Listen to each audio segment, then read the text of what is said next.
before. My wife's not home. I had to pick up my daughter. My son was calling about student loans. Today was the last day. So that could have been a $30,000 call. I had to take it. And yes, we still had to take a chance. I couldn't get the final number. My son's in college at UCSD. Couldn't get the final interest rate from Sally Mae without almost like signing on the dotted line. And the counselor at the school said the school loans are good and they're more flexible. So we're paying something like a little over 7% for loans for UCSD. We didn't take them out last year. Stressed out, my wife and I. So we're taking them out this year. That's what that was about today.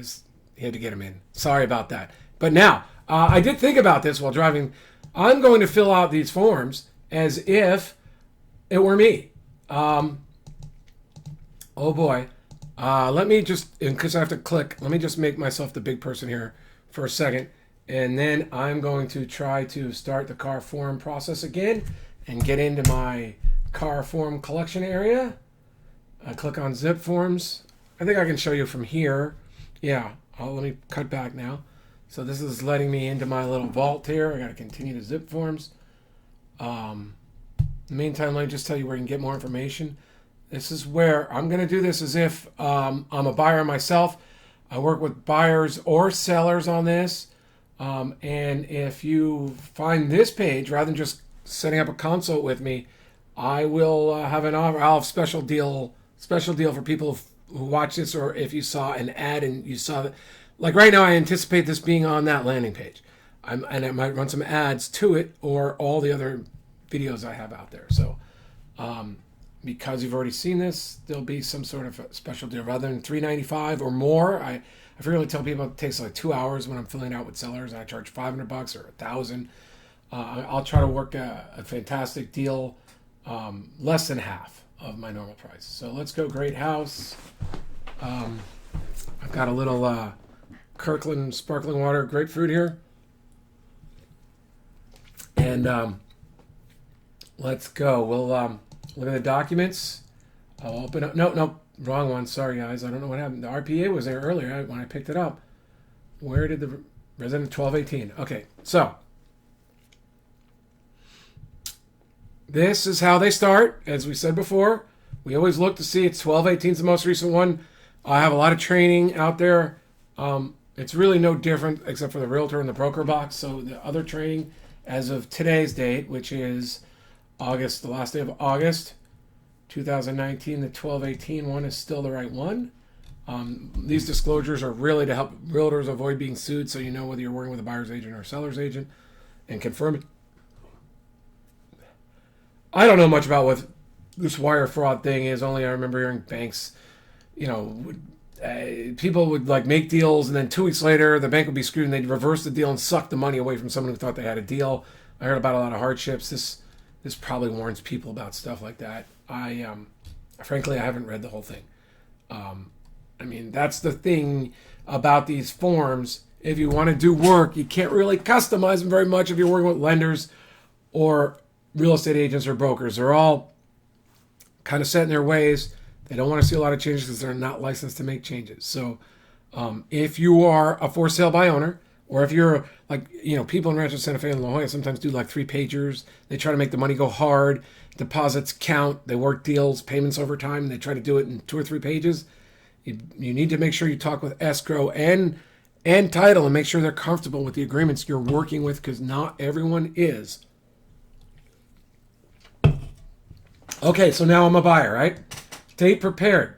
That's all this is. It's not the contract date. It's the date prepared. Just so you can reference it in the future, I believe.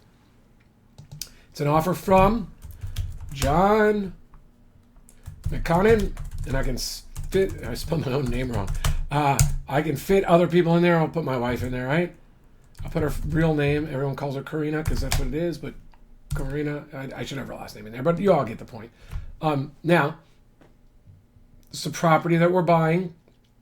The zip. I wonder if there's a way I can make this bigger, because I imagine that you all are not seeing this at a great size. And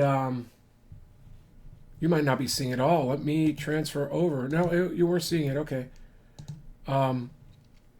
You're going to just have to make it bigger because it's not like a PDF. where I can see how to make it larger. Full screen, that might help. There we go. Okay. Now that we can read the wire for fraud, the ability to communicate and conduct business is convenience.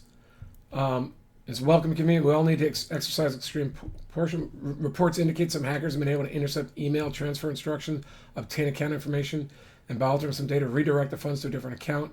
It also appears that some hackers are able to provide false phone numbers for verifying the wiring funds and transfer instructions. In those cases, the victims called the number provided to confirm the instructions and unwittingly authorize a transfer to somewhere other or someone other than the intended recipient. Wow.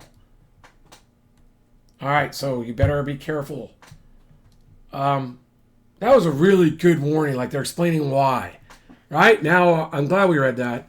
We are all better for that.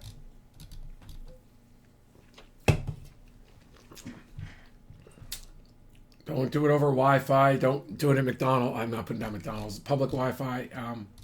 You guys all get that now.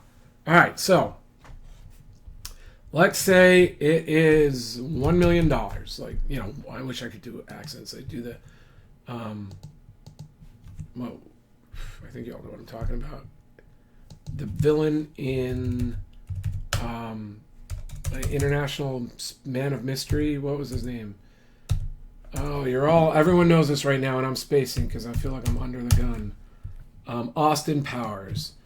$1 million, right? That's what we're doing. We're buying it for $1 million. Now, close of escrow, as I said before. I love the idea of 30 days after acceptance because you never know how long it's going to accept because people frequently don't accept within the early deadlines, but they still do work. But some vendors and everyone aren't that comfortable with it. They don't know what 30 days means in terms of business days. So it's better to just do this and then amend it later if necessary. Then you need more time. And just provide 33 days to start. So like today's the end of August. I never want to end on a Friday. This goes back a long time. I don't even know if it's still an issue. But I don't like to do it on the last day of the month. And I don't like to do it on a Friday. I think refis can get in the way. A lot of things can get in the way. Could be a superstition, but I never do it. Because if you don't close that Friday, and that sometimes happens when things are busy, then your people are out of a house on Saturday and Sunday or Monday if they have work accommodation. It's very stressful. Lenders don't hit their marks all the time either. Trust me, I've got stories about that from the past. So don't set it up. Set up for a Thursday. Set up for a Tuesday. Don't set it up for a Friday. It's experience speaking. Period. I just know. Right? I've seen the issues. People have hired me as a lawyer because of the issues. I get a lot of business because issues come up with lenders and escrow and closing, and sometimes realtors. So pick a date. In this case, I wouldn't do the last day of September.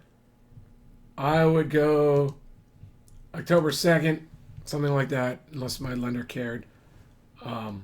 Sometimes lenders can say they can close fast, so maybe you can do it a little sooner. If you can get all your disclosures done and get all your paperwork in fast and let them do the work. This is again to avoid lawsuits. Everyone needs to know whether they're working with a listing agent or a buyer's agent now, because people used to be confused about the difference between listing agent and selling agent because they were both working for the seller. Then eventually buyer's agents became something, and now I think I read something recently where it's like official. It's a listing agent and a buyer's agent, which is far better, especially because it's getting so fractured. And now some people are discounting the listing side. Some people are saying they don't even have to pay buyer's agents. I totally believe in a seller's market that you should two-step it or even three-step it. Ideally, you might start with doing it with a seller assist, a lawyer assist, keep your costs down, do the basic marketing on Facebook and Zillow and Craigslist, have a big open house weekend, accept offers, have it pre-done. Keep your costs down. If it doesn't work, go to second step. Second step might be, if you're in Southern California, I'll put it on the MLS, offer $200 to the agents, let them know, hey, we'll compensate you more, but we're going to look at the net. And if other people are stronger because they're $25,000 less in real estate commissions, it will hurt your client. But we would welcome your offers, and we will pay you if you ask for it. And we're not going to negotiate This is what I tell my seller to say, and we won't negotiate your commission, but we are going to net it. Okay. Some agents will understand that. Agents will tell their clients they'll do it for $10,000 if their clients are really interested. Some agents will say, no, I don't work for that. Let me just tell a story here. I was working in another state. We lived in Carlsbad. Our house doubled. We went to Florida to be real estate investors. I got my license there. I had not worked with buyers before. I worked with a lot of sellers as a lawyer. I had not worked, I don't know if I'd done a buyer's contract, but I never just flat out worked with a buyer. And this was Florida. The market was crazy. We had already bought 3 or 4 houses. This is before I lost $800,000 there. And the houses were going up. It was crazy. It was just a mania. You guys all remember 2004, 5, or 6. There were like no houses for sale and multiple offers, just like in California, right? In Florida, where they're building houses on farms or ranches. And this one lady was a FSBO. Her house, they got their information on pricing from their friend who was in Naples, not Sarasota. And the person was old school, probably not familiar with technology. And this was before the internet was so easy to price homes. And she underpriced the home by like $100,000. It was like a $600,000 house that they were selling for $500,000, if I remember the numbers. But she said, when I walked in the door with my buyer, we're not paying real estate agent commissions, even if you ask for them. We're just not. And very, very seriously, made sure I absolutely knew it. Totally fair of her. And my client, who had become a friend, and we had already worked on one other where the commission was low, said, don't worry, John, I'll take care of you. We'll make sure you get paid. I picked him up one day after work. He said it again. Wow, that was great. I realized this was last minute because I had rearranged things. We went to see a house. And then we still couldn't get him one. Then there was this FSBO. And I talked to him. And I said, well, she said, he goes, put your compensation in the contract. I said, I called her up again. She has absolutely no intention of paying a realtor fee. But luckily, you have the option of paying me, so I'm willing to do it for like 1%, which was about $5,000. That's why I remember these numbers. And he said no. I was like, great. I said, well, he goes, but would you prepare the contract and ask for the commissions in it? And I said, I'm not going to spend an hour or two preparing a contract because forms weren't as great back then when I already know I'm not going to get paid. And I also knew that, you know, there are things I did know as a lawyer that I would set up in a contract that were really going to help him out. And I felt like I needed to get paid for that. And I was younger then. Now I say this without a doubt, right? I provide free information on the internet. I used to give free information out on the phone all the time. I'm like, send me an email. I'll put it into a Q&A. I'll use it for the internet. I don't mind giving out free information, but I decide when I'm free and when I'm getting paid, not the client, right? I wouldn't have worded it so well back then, but that's my point. I don't mind giving out free information, but I decide when it's free. I don't mind doing free work. I'll decide when it's free. This was a time I just didn't want to spend 2 hours drafting a contract that I know was useless.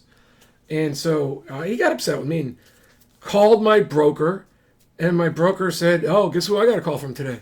And she goes, yeah, and you told me you showed him like 10 houses already. I go, exactly. And she goes, yeah, I told him that I stand by you. You are one of my most promising new agents, and you really understood it, and that he was, she said, it's too bad you're not working with him. I was like, wow, what a cool broker. Because I wasn't a broker in Florida. I am in California.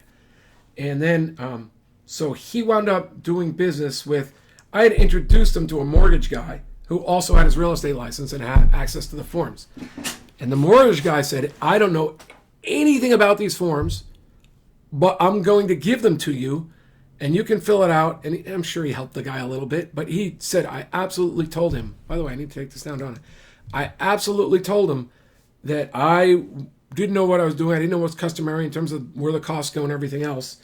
And it wound up that he paid $5,500 more in costs because they were like transfer costs and title was more expensive. He wound up realizing that he made, I think it was actually $4,500, it was a little bit less. It was a $4,500 mistake that every realtor in that area, that was like, it was in Bradenton, every realtor knew that the sellers pay for it, not the buyers, but he wound up paying for it.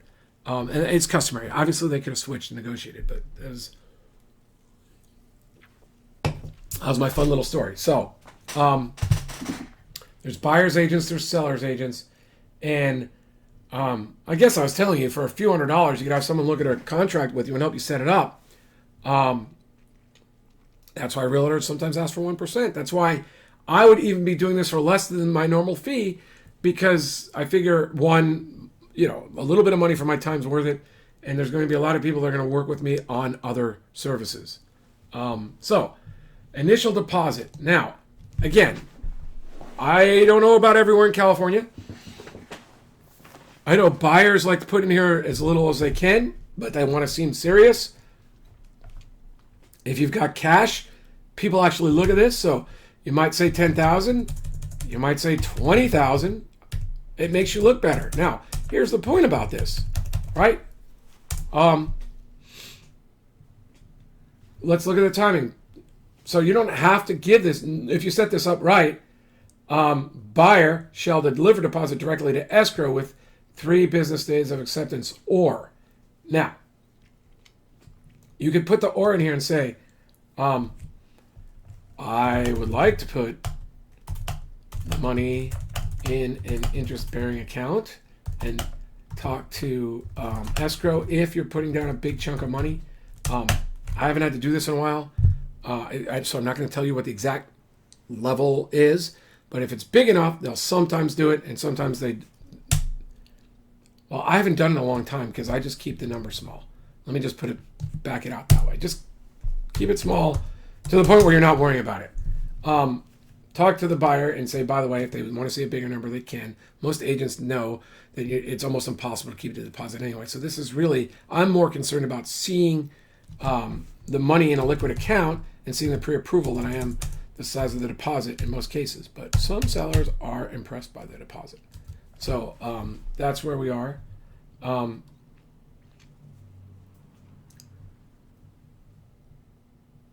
And you can also do this. This is the check bit and deposited 3 business days after acceptance is probably the better way to go.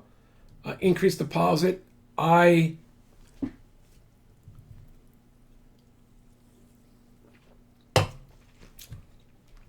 don't like doing it unless we've worked out something ahead of time to look to satisfy the seller. That's why it's important for the buyer to talk to the seller, or the seller's agent, see what the seller would like here.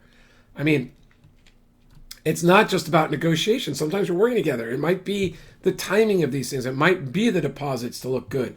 It could be a lot of things. It's not just price. There's a lot of psychological things that go into the preparation. So I'm not increasing my deposit. But again, talk to the listing agent. You're trying to develop a rapport anyway. You need to find this stuff out. You need to say, are they interested in a fast sale or a top dollar? Some agents will tell you, some won't. If they don't, you can just say, hey, look, we're just trying to cater to the seller's needs. I have a strong buyer here. They're very motivated. This is the house they want to purchase. So it's to us, price. If it's all about price, we can compete on price. But why not? Let's get a number your seller likes, but help them out too. Do they need a little bit more time to locate a house? We could probably work that out if you can. So it's just a rapport too. Like if I'm an agent and I'm expressing this professionalism, or you're a buyer and you're talking to an agent directly and you're expressing this, if there's multiple offers or if there's questions, you're getting the seller's agent on your side. You're developing a rapport. You're showing you're a business person that's going to get the job done, and that goes a long way to getting your contract signed by the seller. Okay, so I might call up and say, do they care about that deposit thing at all? Most agents are going to say, experienced agents, great, it's great working with experienced agents. They're like, no, we don't care at all. Now, all cash offer, as I mentioned earlier, these are tricky. This offer is not contingent on buyer obtaining a loan. Written verification of sufficient funds to close is attached to this offer or within 3 business days. So this is a big deal. If you're going all cash, you need to show, you're frequently asked to show liquid funds, but you might even say, look, we're not making, I've done this for sellers. I said, look, they haven't attached sufficient funds. I believe they're probably selling a home and they don't have the money. So I might take these other people who have convinced me they have the cash. We saw their their investment account. They've got the cash. These people might be better, but they were 10,000 less. My client said, "Look, these people are going to close on our house. We don't mind, and I don't care if they do have to sell a home anyway, because they did. But they checked X cash because they weren't making it contingent. So I don't think it's an ethical thing. You're saying no loan is needed to purchase the property, but maybe you do need a loan. But this offer is not contingent. But what I'd be focusing on if I were checking that box, I'd be saying this offer is not contingent on buyer obtaining a loan. We're not making the contract contingent on buyer obtaining a loan. Now, I may need a loan, but I'm not making it contingent. This next part, I would then therefore say it would be important for the seller to check on this. I would love to actually have everybody, whether you're a buyer, agent, loan guy, or lawyer, I would love to have all of you comment on, just write 3C. This is what I think in the comments. If you're seeing this on YouTube, is it ethical? And here's my question for you all. Do you all think it's ethical to hit all cash even if you need to sell? And then the next part is for the people who feel licensed to have an opinion on this. Is it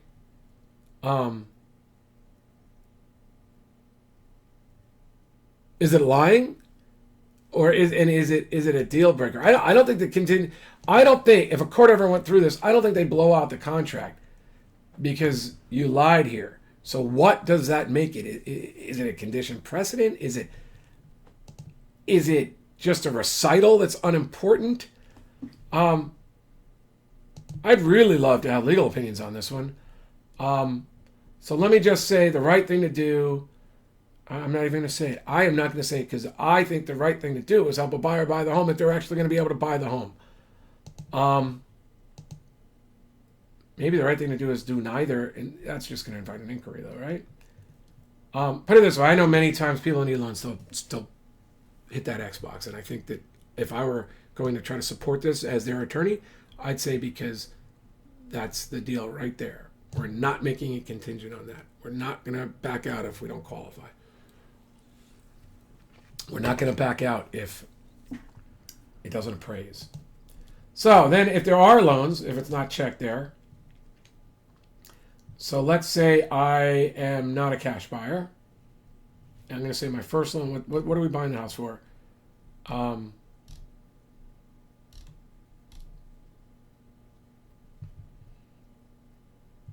Purchase price total. Well, let's go back. I didn't put the price in. Oh, here it is. Yeah. Okay. And we're picking, I'm going to actually do it. Close of escrow October 2nd. Parties are acknowledging receipt of disclosure. We got, let me go put my number in here. Seller, well, in this case, I'm the buyer's brokerage firm.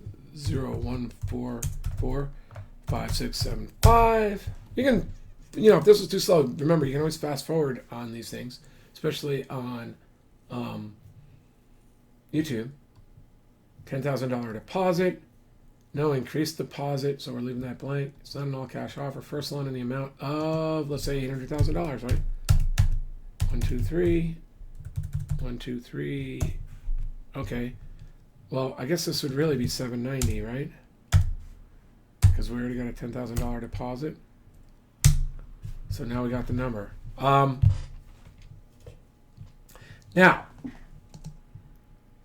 FHA buyers have trouble buying homes. So if your home's in good shape, you might want to consider, and this FHA buyer is qualified, you might want to consider selling an FHA buyer because they're going to close almost all the time.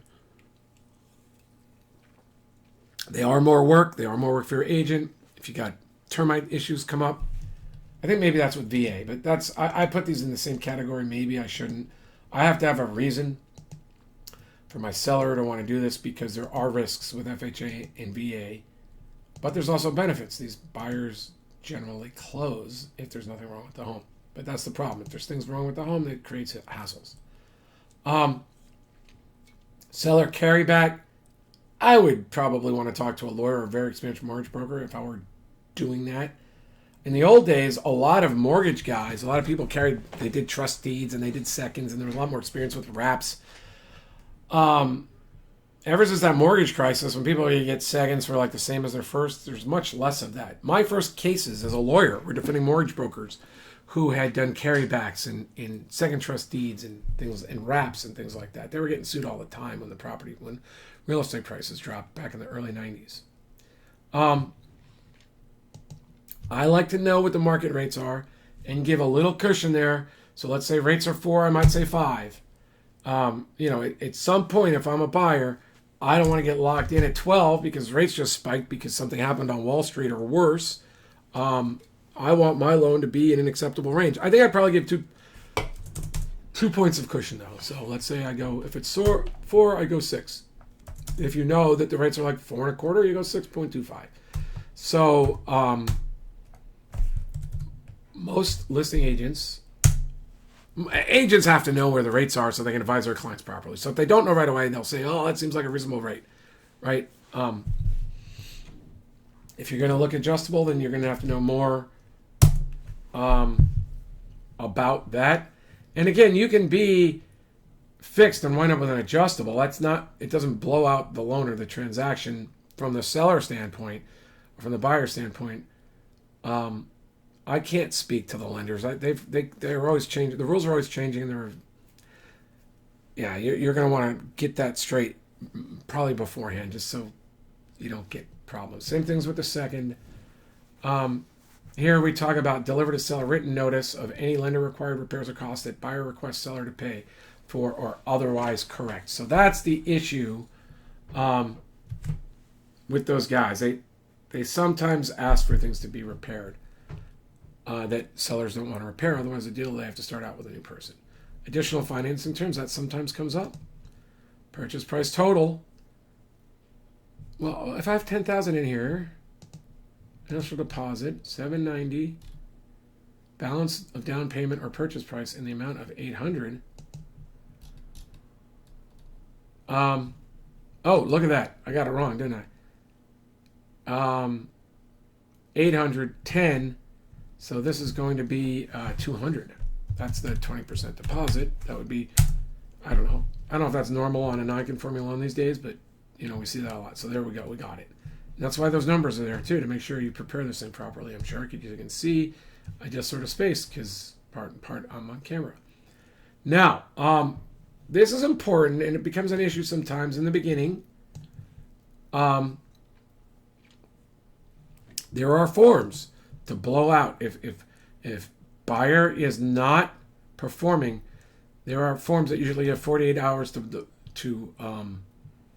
perform, or you can get out. When you get into that performance, make sure you understand the form process. I've gotten calls. I've actually helped people when the forms process are not followed correctly. It can become a real hassle for escrow. Escrow is pretty good at guiding people too.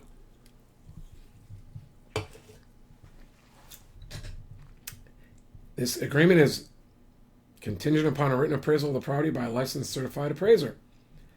If you're a cash buyer and you're trying to be strong, you're not going to do that, right? If you're a more cautious buyer, you are going to have an appraisal, even if you don't need a loan. It's a separate consideration. This is to show. This is normally attached ahead of time. You want to make yourself look strong in a seller's market. So you want to show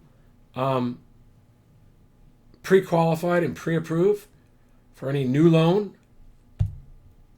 And make it conform with the thing above. Letter attached. That's nice. That changed over time. I would attach it. You just want to be strong if you can. Show proof of funds for deposit. Pre-approval. Sometimes in some places you want a DU to, you could say, and you could probably even put loan terms, DU, like direct underwriter approval is important. DUs are, there's like, the words are always changing. Talk to the lenders and make sure you're getting the strongest pre-approvals that are possible. Talk to the lenders. That's what an agent's job is. They're called different things at different lenders. I don't even want to go into that right now. But if you're a seller, have your agent talk to the buyer's lender immediately. If you're a buyer, say this is not just a pre-approval. This is a pre. Do I have anything open right now? Let's pre-approval. Let me see. Pre-approval. Pre-approval. Pre-approval versus DU versus pre-qualified. So we want to know the difference between these things, right? Here, right? This is pretty good.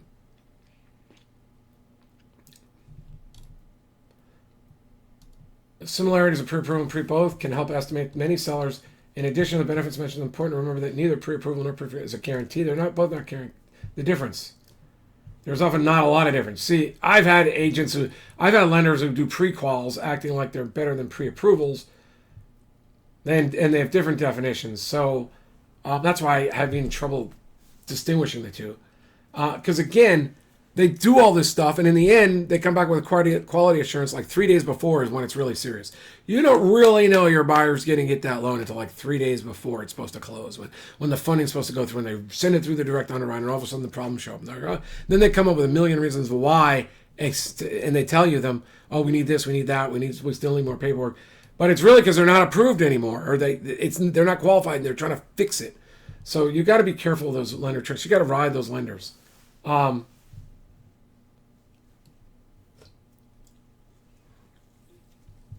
Then find out from your estate agent which version has more credibility in your market. That way, when it comes to make an offer, you have what your seller gives. That's really my advice too. Be as strong as you can. A DU, direct underwriter, was many times I've been told it's better than a pre-approval or a pre-qual.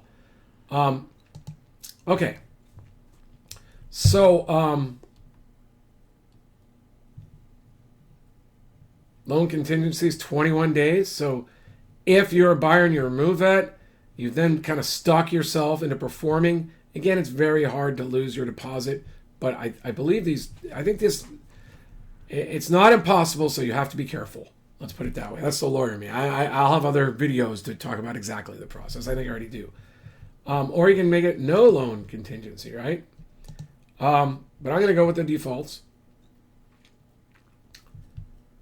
Any credit to buyer from any source. So this is where, like, if you're working with me and we are negotiating a referral fee, and I'm sharing that referral fee. Let's say I'm sharing 1% of the purchase price. So let's say there was 3% to the buyer's agent on $1 million. 1% would be $10,000. Let's say we negotiated a little bit more than 1%, so I'm getting paid and you're getting 1%.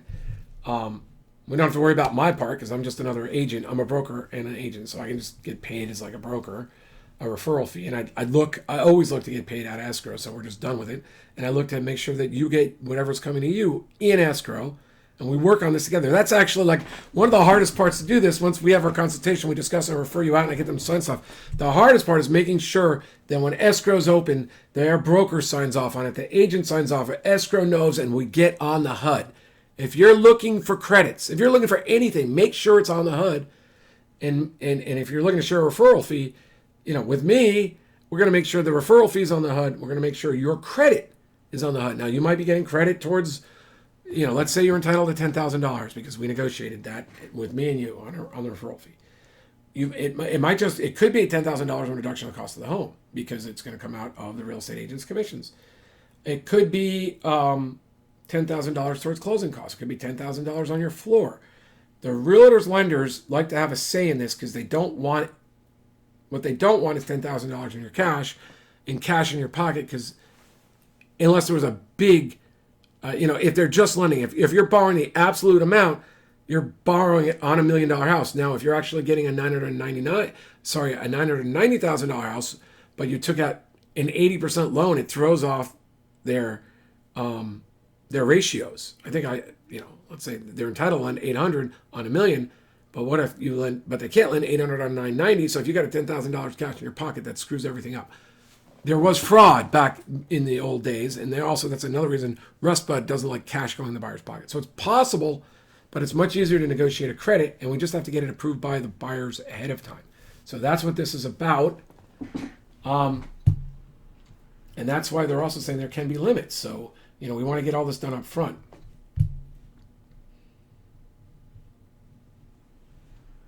You want to find out what the lender limits are right off the bat. And no automatic adjustments to the purchase price. Yeah, that becomes a sticky issue. You're glad that clause is there.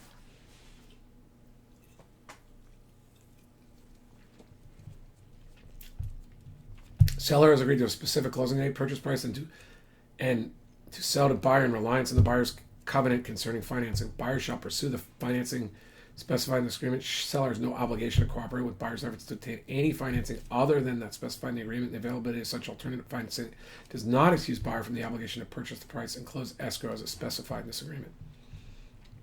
That's a clause that's been tested. I can tell you that. Sale of buyer's property. This is the contingent buyer.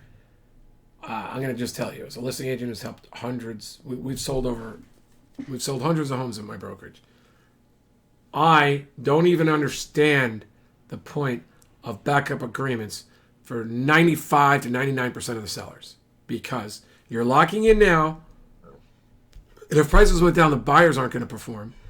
And if you are going to go about and try to make them stick to it later, they might have already found another house.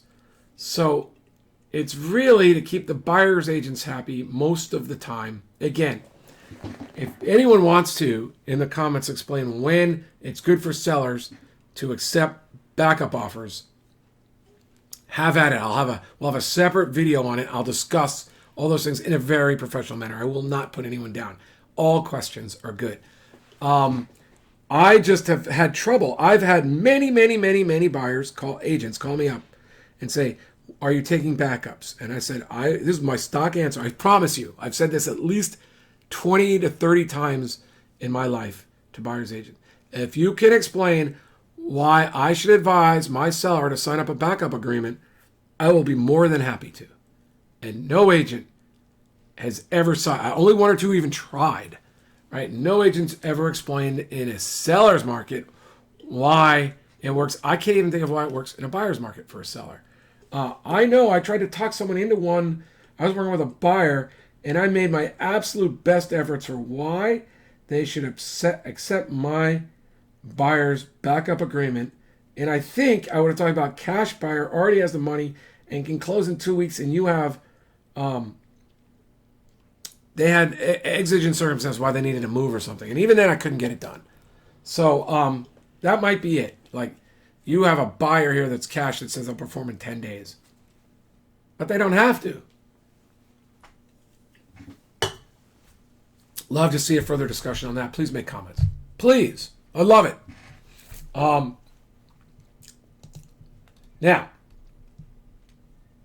the old backup offer addendum. I've had to use this in certain areas like near Temecula. It actually, well, I certainly know, I've checked it, and I've also known someone bought a property and the septic tank wasn't working. It was $150,000 or something ridiculous to connect to the sewer. So this is a serious form. All these things, these forms are battle tested. They do have to get improved, but that's only when cases seem to surprise, these forms. Short sale addendum. If we ever get into a buyer, a short sale kind of market again, know that there's a difference between a short sale addendum and the short sale listing advisory, which I think the advisory gives more information. The addendum talks more about how the transaction should be structured. Probate advisory, trust advisory, all good stuff. If you're using them, you want to definitely follow this. Trusts, and when the people haven't lived in the property, they don't have the same disclosures. They don't have to use a seller property questionnaire, I think it is, but they still have to do the TDS, if I remember. I talk about that. I have a probate video out there. I've sold a lot of homes for properties, for trusts. They have fewer disclosures that they have to make, but I still advise them to make them if they can, right? Why not make disclosures if you're a seller? Why not read disclosures to a buyer? It might make you feel better about the property and the people selling. Other terms I've used, lawyers can write stuff in there. Buyer's agents can't, but buyers can.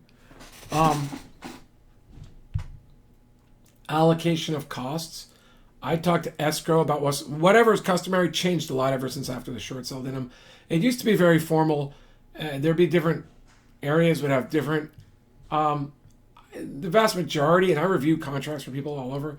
They usually, well, let's see. I won't say usual, but let's say it would not be ridiculous to see a seller have to pay for that. There are other reports that some areas are more important than others.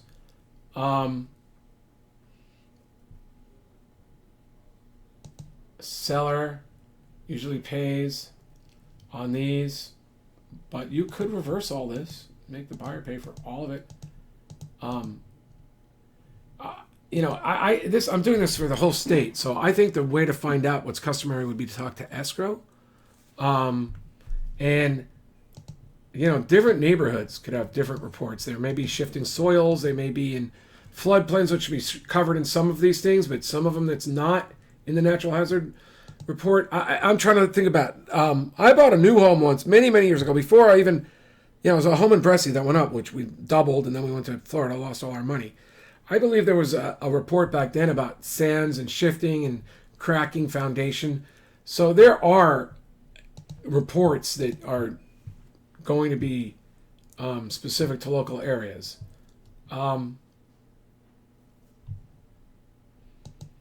I usually see the sellers paying for this, though. I mean, that's the deal there. That's usually seller in my experience, but it can always be buyer. Like if you're buying a property from in a quick sale property, and you're just saying, look, you're going to get $500,000 for this house because if it were all fixed up, it's worth $800. I'm going to buy 65 cents on the dollar. You might make this really easy so that there's no expenses. The only thing you're negotiating is the big number. That's one of the things I talk to people about. Why not negotiate the big numbers rather than worry about the little numbers? I'd say people, don't look like a cheapskate. Pay for some of these costs, share it, and then negotiate the big number. If you lose on the big number, then you can bring that up and say, well, I already planned this at that number. At these numbers, we need to negotiate a little more. And it may or may not work. This is frequently split. Doesn't have to be. Escrow holder shall be. Now, you can see some of the people I like. These people are awesome. They really helped some of my sellers who were, I don't want to go too much into cases. I think it was Sally, just awesome at Maritime. There's a Carlsbad, I think it was Stewart in Carlsbad.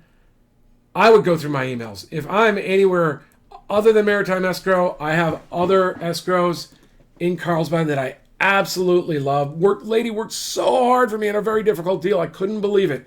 They got it closed on a house I was selling in Brescia. So, and this isn't everyone I've ever worked with either. Now, I've used this term a lot. And I think if you don't know the people that you're working with, who is going to be upset about worrying with an escrow tied to a publicly traded company? Plus, I think they find ways to get the deals done more when there's title and escrow can work together. They can figure out issues better. I have ones, some of them also, and I would go back and look at my transactions because we've shopped escrow. Some are willing when past titles are a little cloudy. Some are willing to take more risks than others to get deals done. That's what experience does for you. Like I know exact house I would go to if you have multiple sellers and it's confusing. I know the escrow company to use. That's what you've got to, and some people tell you they don't want the hassles because the escrow fees aren't that big, title fees aren't that big. They're not going to work that hard for them. They haven't done it like that. So those are things. If talk to escrow and title. My point is, if you don't know what you're doing, work with escrow associated with the big companies. But if you have experience, like I've worked with enough escrow companies. I just have some favorite people I like to work with, and And there are risks, and I explain them to my sellers, and normally no one's even worried about it. Oh, and I've got Orange County ones too. Tron, awesome in Orange County. Worked so hard during the short sale crisis. Still closes really well. Tram. Why did I say Tron? Tram. And others. Again, you can always use one of the big ones. So let's just pick that right now. I've used that, right? I spelled publicly wrong. No, publicly. Let's try that. Publicly traded. Am I spelling it wrong? Publicly traded. No, I think I got it right without the A, right? Publicly traded. That can't be it, huh? Well, we're gonna spell publicly properly. Look, somehow it switched on me, right? Or seller's choice. See, there's a lot of things in here that you can use. I would tend to stay away from in-house escrow and title because they're very supportive of their own agents. So be it, right? If you have to work with them because you're in a deal, fine. I advise against it. From experience.